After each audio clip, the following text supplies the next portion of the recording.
The power of intimidation. Intimidation is a powerful tool that can be used to influence and control others. When used effectively, intimidation can make people feel afraid, uncomfortable, and pressured to comply with the demands of the intimidator. While intimidation is often associated with bullying and abuse, it can also be a subtle and sophisticated tactic employed by skilled manipulators. The psychology of intimidation. At its core, intimidation works by triggering the fear response in the target.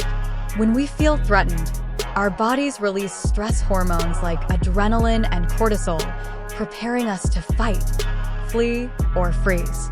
This physiological reaction can make it difficult to think clearly or stand up to the intimidator.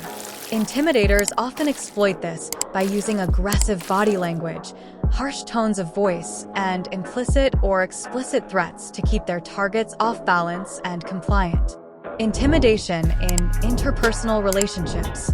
Intimidation can manifest in many different types of interpersonal relationships.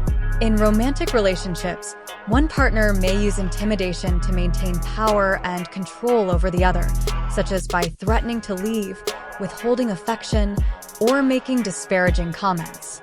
In the workplace, intimidation can take the form of bullying, micromanaging, or unfair criticism from managers or coworkers. Even in casual social settings, people may use intimidation to establish dominance and influence group dynamics. The dangers of intimidation. While intimidation may seem like an effective way to get what you want in the short term, it can have serious negative consequences in the long run.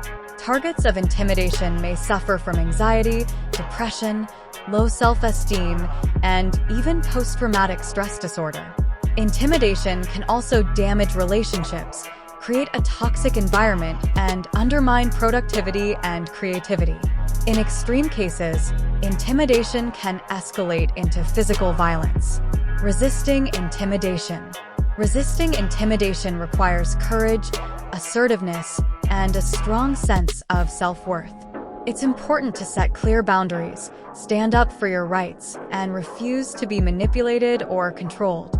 This may involve directly confronting the intimidator, seeking support from others, or removing yourself from the situation altogether. It's also crucial to build a strong support network and engage in self-care activities to maintain your emotional well-being. In conclusion, intimidation is a powerful tool that can have serious consequences for both the intimidator and the target. While it may seem like an effective way to get what you want in the short term, it ultimately undermines healthy relationships and personal growth. By understanding the psychology of intimidation and developing strategies for resisting it, we can create a more just, compassionate, and empowered society.